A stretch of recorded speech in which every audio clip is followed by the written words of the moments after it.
नमस्कार, मैं हूं आशुतोष त्रिपाठी।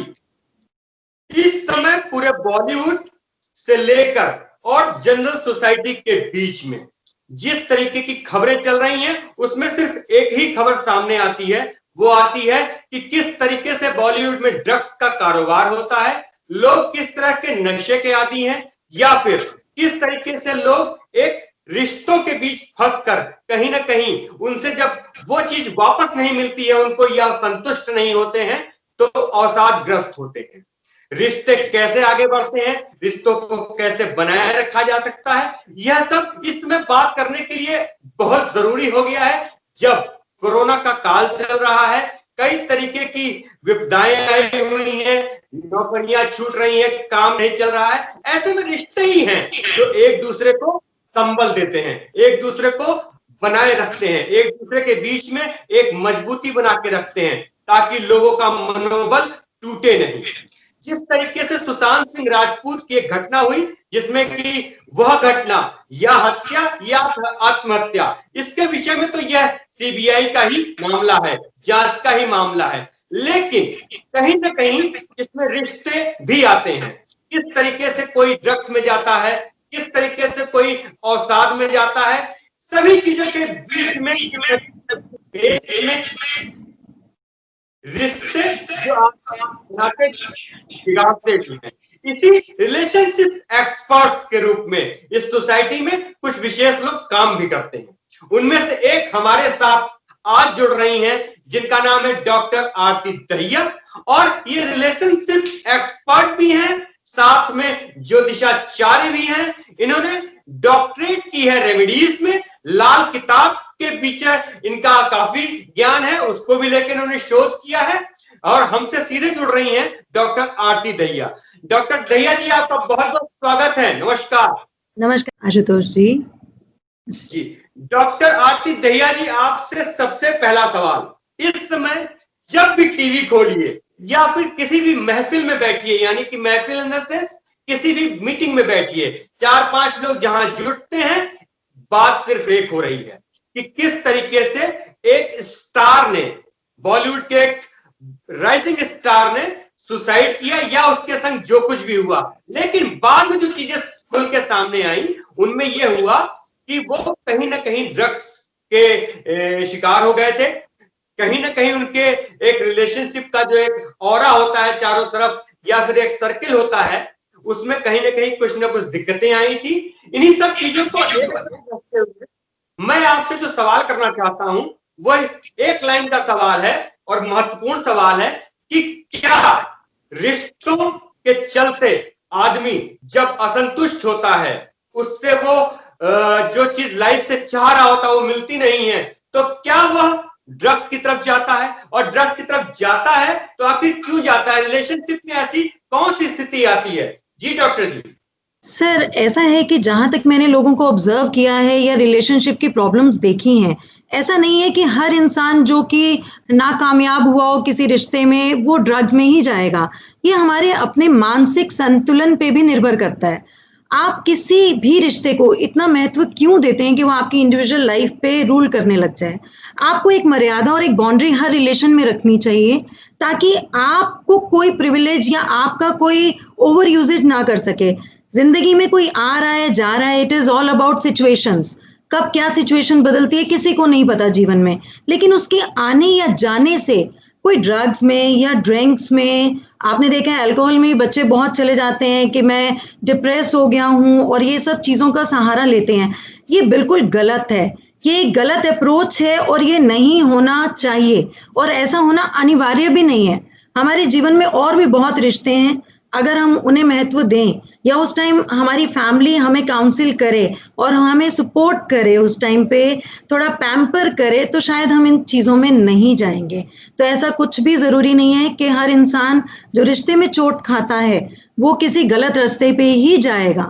ये हर एक इंडिविजुअल की अपनी चॉइस है कि वो अपने आप को किस कदर नीचे गिराना चाहता है या किस कदर अपने आप को संभाल के रखना चाहता है। डॉक्टर साहब, जिस तरीके से अभी बहुत सारी चीजें सामने आई हैं, क्योंकि बात रिलेशनशिप की हो रही है, तो रिलेशनशिप पे डिपेंड करती है, वो एक माइंड स्टेट पे डिपेंड करती है। मेंटल स्टेटस पे डिपेंड करती है। सुशांत सिंह राजपूत की एक डायरी सामने आई है जिसमें उन्होंने 19 के करीब एंड की बात है, जब चीजें कुछ हो रही थी, उसमें उन्होंने लिख रखा है बहुत सारी चीजें, जिसमें उन्होंने एक लाइन और लिख रखी है, नो स्मोकिंग। तो नो स्मोकिंग या इसी तरीके के और रेजोल्यूशंस हैं उनके उस डायरी में। एक जो रेजोल्यूशन है ये मेंटल स्टेट को दिखाता है कि वो आदमी कितना जो है आगे सोच रहा है और क्या करना चाहता है।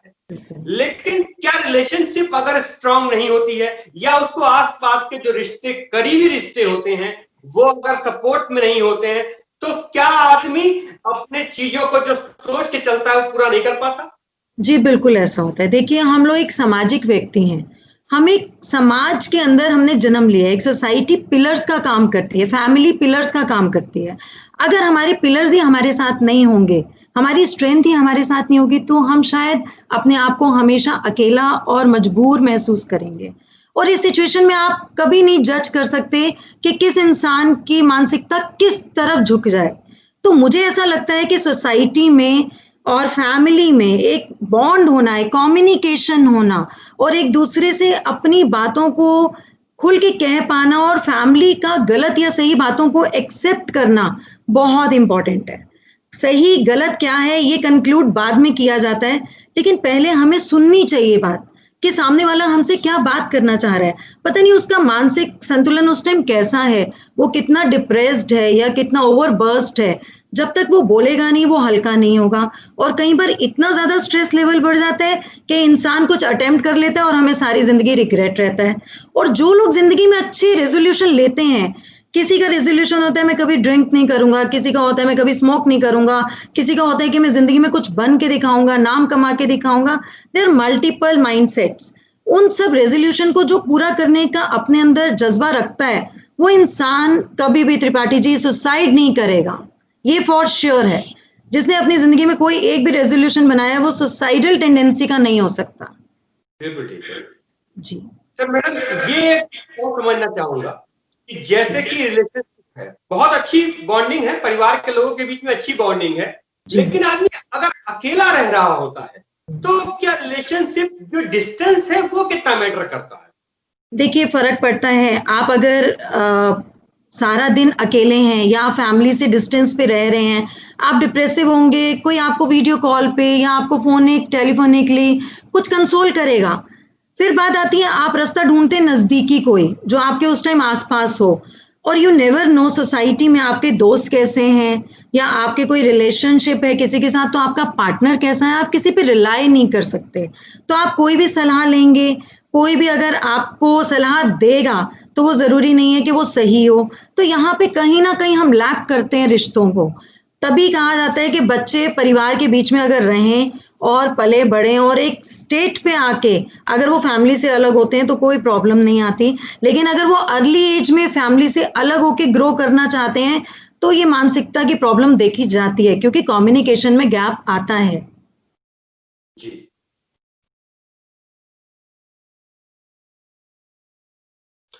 डॉक्टर साहब, मैं एक और सवाल आपसे करना चाहूंगा कि जिस तरीके से क्योंकि बात सभी चीजें इस समय केंद्रित हैं, सारी चीजें केंद्रित हैं एक बॉलीवुड पे, और बॉलीवुड में ही ये मामला है, और कभी कभी बात ये भी होती है कि ये रिलेशनशिप से भी जुड़ा हुआ है और कहीं ना कहीं जो है ये एक डिप्रेशन और उससे भी जुड़ा हुआ है। तो इसको देखते हुए अगर हम ये बात करते हैं आपसे कि ये जो पूरे बॉलीवुड में एक बात हो रही है कि एक तरह से इसमें दो गुट बन गए हैं। कुछ लोग कहते हैं कि साहब ड्रग्स जैसी चीज बॉलीवुड में नहीं है, जबकि दूसरी तरफ कंगना रनावत खुलेआम कह रही हैं कि 99% लोग ड्रग्स लेते हैं। इतना सब कुछ चमक दमक, इतना पैसा, शोहरत, रिलेशनशिप भी ठीक ठाक होती है लोगों की, फिर ये ड्रग्स जैसी दिमाग में क्यों जाती है? आखिर ऐसा क्या होता है? देखिए, कोई भी एडिक्शन होता है वो हमारी सोसाइटी सर्कल से डेवलप होता है। फैमिली कभी भी एडिक्शन नहीं देती, कभी भी किसी भी बच्चे को परिवार से एडिक्शन नहीं मिलेगा। बहुत रेयरेस्ट वर्स्ट केसेस होते हैं जिसमें फैमिली से एडिक्शन मिलता है। कभी भी किसी भी यंगस्टर को अगर एडिक्शन मिलेगा उसकी सोसाइटी सर्कल से मिलेगा, वो किन लोगों के साथ उठ बैठ रहा है उससे मिलेगा। तभी आपने देखा होगा जितना यूथ है उनके पेरेंट्स थोड़े से अलर्ट रहते हैं कि बच्चों के दोस्त कैसे हैं, जहां दोस्त गलत चयन में आ गए या आपने गलत चूज कर लिए फ्रेंड्स, वहीं पे आपका सर्कल वैसा होता जाएगा। अगर आप एजुकेशन या कोई बहुत इंटेलिजेंसी वाले फ्रेंड्स बनाएंगे, जो बच्चों का इंक्लिनेशन उस तरफ होगा, तो आपका आईक्यू लेवल बढ़ेगा, आपकी इंटेलिजेंसी बढ़ेगी। अगर आप उसी तरफ, अगर कोई, आपने देखा होगा बच्चे कितनी बदमाशी करते हैं, वॉयलेंस क्रिएट करते हैं, अगर आप उस ग्रुप में जुड़ेंगे डेफिनेटली आप वैसे बनेंगे। और वाइस वर्सा अगर हम जाएं एडिक्शन की तरफ, अगर कोई आपके मित्र ड्रिंक कर रहे हैं, स्मोक कर रहे हैं, हुक्का पी रहे हैं या ड्रग्स लेते हैं, तो आप डेफिनेटली आपका भी चयन उन्हीं चीजों की तरफ बढ़ेगा, आपका झुकाव, रुझान उसी तरफ रहेगा, क्योंकि आपकी सोसाइटी सर्कल वैसा है। It all depends on the circle you are living in. जैसे दायरे में आप रहते हैं वैसे ही वाइब्रेशंस को आप खींचते भी हैं, और वैसे ही आप धीरे धीरे बनते चले जाते हैं। मैडम, एक तो बात ये हो गई रिलेशनशिप की, और किस तरीके से फैमिली सपोर्ट होता है, सर्किल जो फ्रेंड सर्किल है उसका सपोर्ट होता है, कैसा फ्रेंड सर्किल या फैमिली का बैकग्राउंड कैसा है, या फिर सर्किल आपका कैसा है, पर्सनल सर्किल कैसा है, ये सब चीजें आपके पे डिपेंड करती हैं, और कैसा आप काम करते हैं डिपेंड उसी पे करता है। आपसे मैं एक और जानना चाहूंगा, क्योंकि आप एस्ट्रोलॉजी के एक्सपर्ट हैं, कहीं ना कहीं आप उन चीजों को भी देखा होगा कि कैसे जो है वो पूरा बॉलीवुड में इस समय एक अजीब सा भूचाल आया हुआ है, और कहीं ना कहीं मतलब एक तरीके से बहुत बड़े बड़े आरोप लग रहे हैं बॉलीवुड पे। जी, खास केवल अगर बात की जाए सुशांत सिंह राजपूत के केस की, एक वो मामला हुआ, मिस हैपनिंग हुई, एक डेथ हो गई एक राइजिंग स्टार की, उसके बाद से जो ये सारी चीजें सामने आती जा रही हैं, एस्ट्रोलॉजी के हिसाब से इतने बड़े सेक्टर को आप किस तरह से देख पा रही है, क्या लग रहा है आपको? सर देखिए, जितना भी एडिक्शन और जितनी भी नेगेटिव वाइब्स होती हैं, this all comes through Rahu. Rahu हमें ये मिस्टीरियस चीजों में डालता है, एडिक्शंस में डालता है, बहुत बड़ा कारक होता है ये एडिक्शंस में लेके जाने का। और इस टाइम अगर हम न्यूमरोलॉजी के हिसाब से बात करें तो this is 2020, that is the year of Rahu. तभी आपने देखा ये कोविड-19 और ये सब इतना स्ट्रेसफुल ईयर चल रहा है सबका। तो इसी में सर कहीं ना कहीं एक एलिमेंट हमारी ये सर्कल भी है, जो हमारी मीडिया है या जो हमारे राइजिंग स्टार्स हैं या जो हमारी ग्लैमर लाइन है, ये सब भी उसी के अंदर इन्वॉल्व हो रहे हैं just because of this year. क्योंकि न्यूमरोलॉजी का इम्पैक्ट हर इंसान के ऊपर होगा। आप घर में सुरक्षित हैं, आप अच्छी फील्ड से जुड़े हुए हैं, फिर भी आपको कहीं ना कहीं 4 नंबर जो राहु का है उसका प्रभाव कहीं ना कहीं जीवन में तो देखने को मिल रहा है। कहीं ना कहीं जीवन में उथल पुथल तो मच रही है हमारे भी। इसी तरह से ये सारे ग्लैमर लाइन के लोग हैं, इंडस्ट्री लाइन के लोग हैं, इन लोगों की जिंदगी में भी एक मास प्रोडक्शन पे ये काम हो रहा है, ये सारा इम्पैक्ट राहु दे रहा है। मैडम, चूंकि राहु के चलते ये सारी चीजें हो रही हैं, कोरोना पूरे दुनिया में है, और 2020 जैसे आपने बताया कि 2+2=4 और राहु का नंबर है, और राहु उस नंबर के प्रभाव से ऐसी सारी चीजें कर रहा है। पूरी दुनिया को कोरोना, मतलब पूरी दुनिया में कोरोना फैला हुआ है और लोग उसको जानते हैं, इंडिया में भी है, बॉलीवुड में भी कहीं ना कहीं आपने बताया कि राहु का एक प्रभाव है, उसके चलते ही है।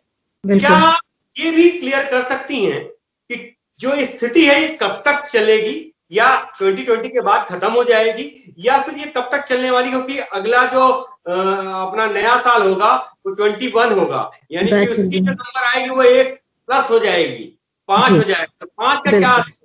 सर वो मरकुरी का नंबर आएगा और एनहांसमेंट होगी बिजनेस में, ग्रोथ में, फिनेंसेस में, सबको प्रोग्रेसिव ईयर फील होगा वो, क्योंकि मरकुरी जो है वो हमारे बिजनेस और फाइनेंस से काफी रिलेट करता है।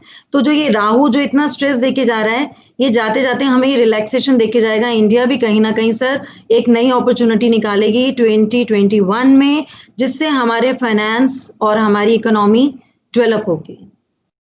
चलिए मैडम, तो आपने लगता है इसमें रिसर्च भी खूब की होगी, चीजों को देखा समझा भी होगा, और चूंकि आप तो बहुत सारी चीजों से भी जुड़ी हुई हैं, एस्ट्रोलॉजी के संग शायद आप वास्तु को भी कायदे से देखती हैं, तो बहुत सारी चीजें जो आपकी इर्द गिर्द चल रही हैं, क्या फील कर पा रही हैं? आपकी सोसाइटी जो है वो इस समय रिलेशनशिप पे, या फिर कहा जाए कि दूसरी और चीजों पे, चाहे वो बिजनेस हो, चाहे वो फिर और दूसरे सेक्टर्स हो, आप क्या फील कर पा रहे हो कि काम लोगों का निश्चित रूप से प्रभावित हुआ है, लेकिन क्या इस समय अब थोड़ा सा ठीक हो रहा है, जैसे कि अनलॉक 4 चल रहा है, अनलॉक 4 में बहुत सारी चीजें खुल गई हैं, दिल्ली जैसे शहर में मेट्रो भी शुरू हो गई है।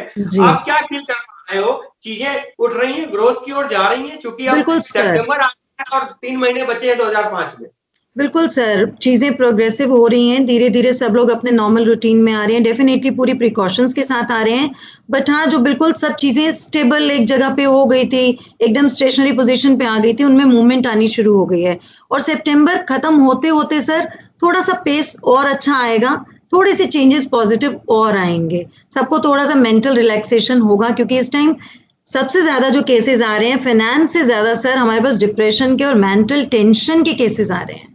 लोग मानसिकता को अपनी संभाल नहीं पा रहे कि हम इन चीजों से ओवरकम कैसे हों, सबसे ज्यादा वो प्रभाव देखने को मिल रहा है। तो लोगों को सितंबर जाते जाते थोड़ा सा रिलैक्सेशन होना शुरू हो जाएगा।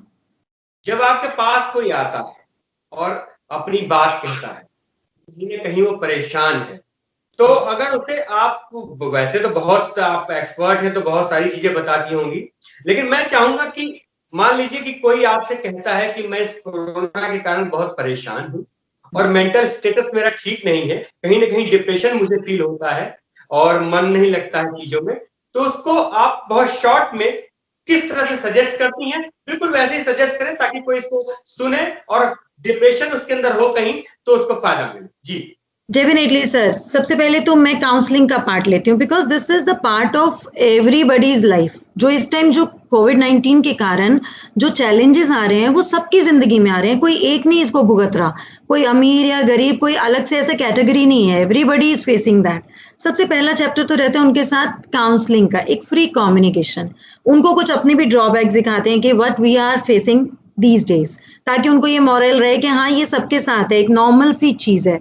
उसके बाद कुछ स्विच करती हूँ मैं वास्तु पे, कि वास्तु को हम किस तरह से इसमें ठीक करें कि वो इंसान डिप्रेशन से इम्प्रूव होना शुरू हो जाए, रेदर देन डिप्रेशन में और घुस जाए अंदर और अपने साथ कुछ गलत कर ले या अपने को कुछ साइकेट्रिस्ट की मेडिसिन पे ले आए, जो कि छूटनी फिर थोड़ी सी प्रोलॉन्ग हो जाती है, वो डिजीज एक लंबा डिजीज बन जाता है। तो इसके लिए सर मैं लोगों को उनका ईस्ट ठीक करने को कहती हूँ। अपने घर की ईस्ट डायरेक्शन को लाइटर कीजिए, उसमें वेट को हटाइए ताकि ये जो ब्रेन है ये आपका लाइटर रहे, आप हल्का महसूस करेंगे। आप कुछ मेडिटेशंस करेंगे तो उससे भी आपको बहुत रिलीफ मिलता है। अनुलोम विलोम हमारी एक रेमेडी में आता है सर, जो कि हम साइकोलॉजी में देते हैं लोगों को कि आप डेली अनुलोम विलोम करें, you will be very very relax, चाहे आप 2 मिनट करें, लेकिन आप उसे नियम से करें जरूर। उसके बाद हम बात करते हैं इसकी एस्ट्रोलॉजिकल रेमेडी की। मैं मिल्क का बहुत अच्छा यूजेज इसमें कराती हूँ सर, डिपेंड करता है थोड़ा कुंडलियों पे भी कि किसकी कुंडली में कैसे सपोर्ट वो दे रहा है। बाकी आप थोड़ा सा दूध मिला के तो सभी अगर नहाना शुरू कर दें तो काफी हद तक सबके मानसिक तनाव जो हैं लाइटर हो जाएंगे। अच्छा, बिल्कुल सर। थोड़ा सा दूध मिला, बस हल्का सा दूध मिला लीजिए और उससे आप नहाइए, आप देखिएगा 4-5 दिन बाद ही आपको अपने थॉट्स में कितना लाइटर फील होना शुरू हो जाता है। डॉक्टर आरती दहिया जी, आपने रिलेशनशिप पे बात की, आपने एस्ट्रोलॉजी पे बात की, आपने वास्तु पे बात की, आपने अपना समय दिया हमें, इसके लिए आपका बहुत बहुत धन्यवाद। नमस्कार। नमस्कार सर।